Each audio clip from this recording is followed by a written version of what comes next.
ఆదిలాబాద్ జిల్లా ఉట్నూరు మండలంలోని ఐటీడీఏ ఎదుట ఆదివాసీ సంఘాల నాయకులు ధర్నా నిర్వహించారు.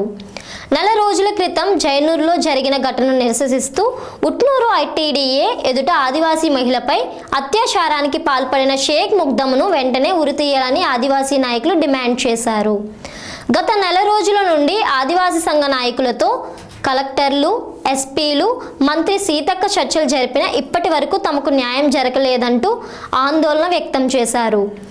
ఐటీడీఏ పీఓ ఏజెన్సీ ప్రాంతంలో సివిల్ కేసు అధికారులు యథావిధిగా కొనసాగించాలని ఆదివాసీ నాయకులు డిమాండ్ చేశారు.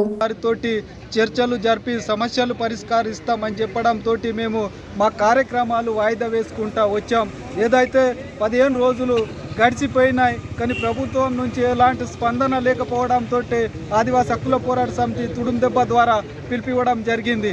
అందులో భాగంగానే ఈరోజు ఉట్నూరు ఐటీడీఏ ముందు ధర్నా చేపట్టడం జరిగింది. రాష్ట్ర ప్రభుత్వాన్ని మేము ఒకటే కోరుతున్నాం, ఇవాళ ఉన్నటువంటి ఏవైతే సమస్యలతోటి మేము పోరాడుతున్నప్పటికీ కూడా ఒక్కొక్క పవర్స్ అన్ని కూడా ఐటీడీఏ నుంచి తీసివేయడంతో ఇవాళ సివిల్ సూట్లు ఉండే ఇవాళ సివిల్ కేసులన్నీ సమస్యలు పరిష్కారం కోసం అది కూడా ఆ అధికారం కూడా తీసేసరికి ఆదివాసులంతా కూడా సతమతం అవుతున్నారు. మరి ఐటీడీఏ ఉంటుందా, నిర్వీర్యం అవుతుందా, మరి మా సమస్యలు ఎట్లా, మేము ఎట్లా అభివృద్ధి చెందాలని ఇవాళ అనేక ఆందోళనకు దిగుతున్నారు. కాబట్టి మేము ఇప్పటికే చెప్తున్నాం, అనేక సమస్యలు ఉన్నప్పటికీ కూడా ఒక ఐటీడీఏలో ఐఏఎస్ అధికారి ఉండి మా సమస్యలు పరిష్కార దిశగా పోయేటప్పుడు ఏవైతే అధికారాలు మొత్తం కూడా తీసేసి మరి నిర్వీర్యం చేస్తారా, మరి ఏముంటుంది? మేము ప్రభుత్వానికి ఒకటే కోరుతున్నాం, ఐటీడీఏలు బలోపేతం చేయండి, ఐటీడీఏ ద్వారా మాకు అభివృద్ధి పరచండి.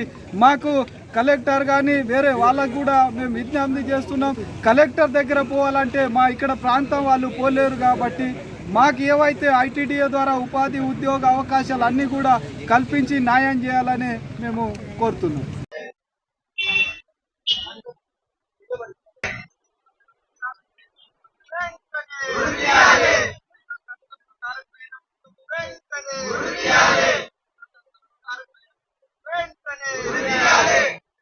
పరిష్కారం